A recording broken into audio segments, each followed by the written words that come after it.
देख रहे हैं नगमा की नज़र से, आपके साथ में हूँ नगमा।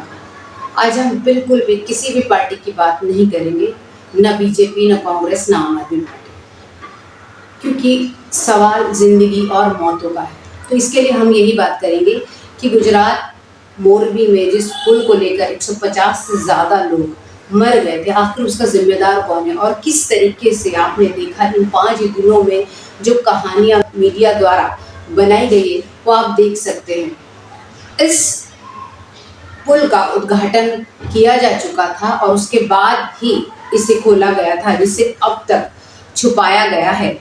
आप देखिए ये वीडियो, उसके बाद हम बात करते हैं। મોરબી શહેરની ઓળખ સમાન ઝૂલતો પુલ નવા વર્ષથી ફરી ખુલી રહ્યો છે। સમારકામ માટે પુલને 7 મહિનાથી બંધ કરવામાં આવ્યો હતો, જો કે 2 કરોડ રૂપિયાના ખર્ચે નવીનીકરણ બાદ હવે બ્રિજ તૈયાર છે। વિશ્વમાં આ પ્રકારનો આ એકમાત્ર ઝૂલતો પુલ છે।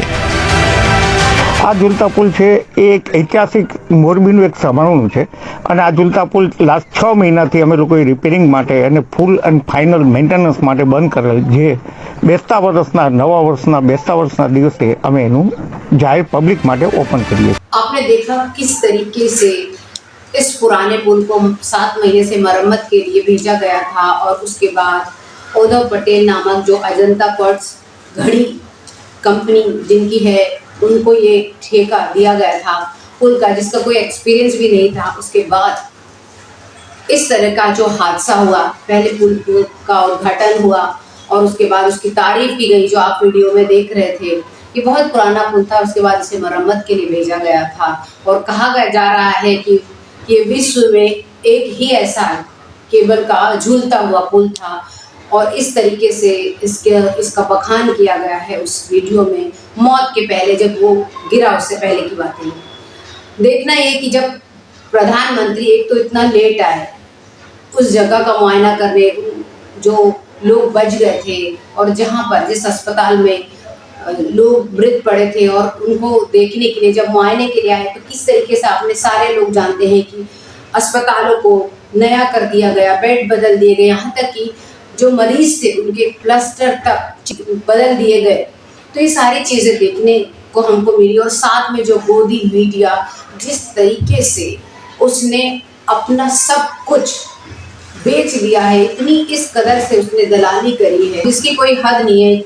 उसने एक तरह से हम एक शब्द कहेंगे कि उन्होंने मौत का सौदा किया है। उन्हें कुछ नहीं दिख रहा है कि लोग मर गए हैं या ये है, कुछ नहीं। वो सिर्फ बचाने में लगे हैं सरकार को, ठेकेदार को, असली जो जिम्मेदार उनको, और जिसके चलते उन्होंने जो गिरफ्तार भी किया है वो कौन लोग हैं, मैनेजर है, क्लर्क है या सिक्योरिटी गार्ड है। उनका तो कोई दोष ही नहीं था। उन्हें क्या पता कि ये किस तरीके से पुल में जो बनाया गया है, इस तरीके से लीपापोती हुई है, वो पूरा देश जानता है।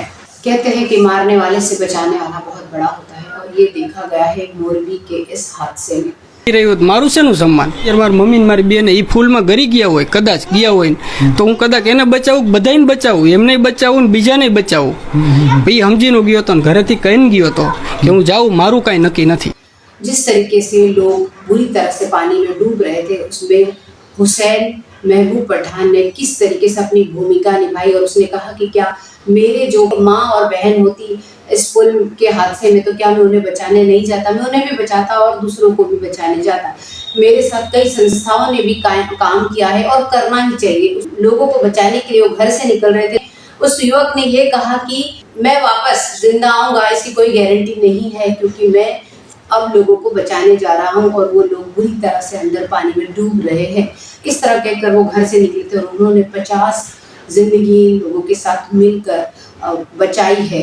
इस तरह के वाक्य भी जब ये हादसे होते हैं तो हमेशा हमें हमारे देश में देखने को मिलते हैं। उसके बाद सारी बेईमानी हो जाती है। जिस तरीके से राजनीतिक पार्टियां हिंदू, मुस्लिम, सिख, ईसाइयों को बांटती है, उसी तरीके से हर बार देश में हमारे इस तरह के जब हादसे होते हैं तो हमें ये देखने को मिलता है कि इंसानियत ही आगे होती है और इस हादसे में भी इंसानियत ही जीती है।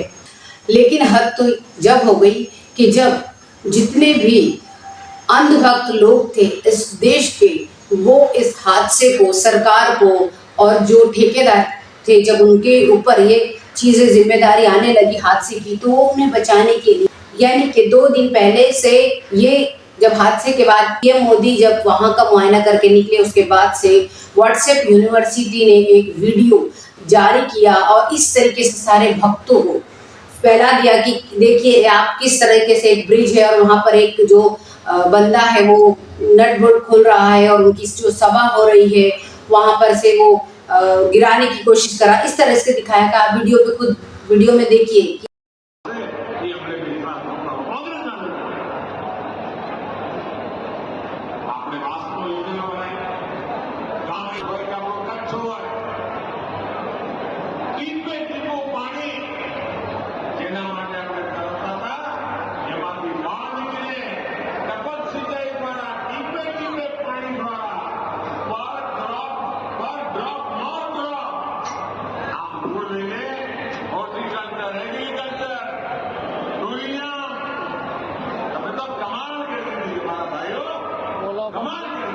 बोल्ट ने बढ़ गया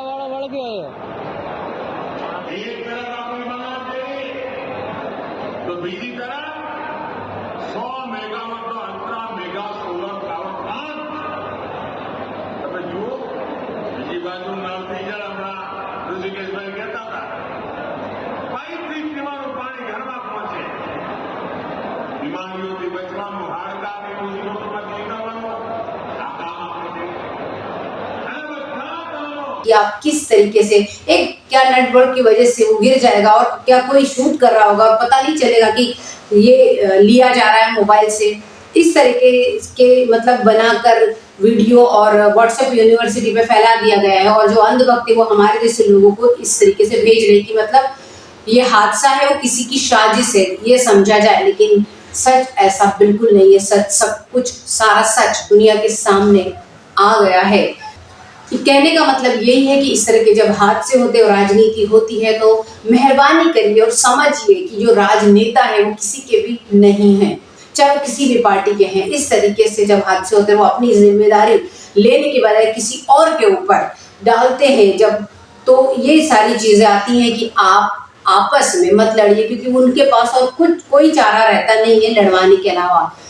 तो आप इस वक्त ये सारी चीज़ें जो अंधभक्त करते हैं कि वो इस तरीके से व्हाट्सएप यूनिवर्सिटी की बातें फैलाते हैं और मानते नहीं है, तो एक दिन जब इन हादसों में उनका खुद का कोई घर का जब रहेगा तब उन्हें पता चलेगा, हर जगह उनके लोग होंगे और तब उन्हें एहसास होगा कि हमने क्या किया इन 8 सालों में, सिवाय गंदगी के, सिवाय नफरत के, सिवाय तोड़ने के। वो खुद एक दिन याद रहेंगे। और इस वक्त मुझे एक राहत इंदौरी साहब की उनका ये शेर मुझे याद आ रहा है और मैं कहना चाहती हूँ, लगेगी आग तो आएंगे घर कई जद में, यहाँ पर सिर्फ हमारा मकान थोड़ी ही है। अब अपना ख्याल रखिए, फिर मिलेंगे। शुक्रिया।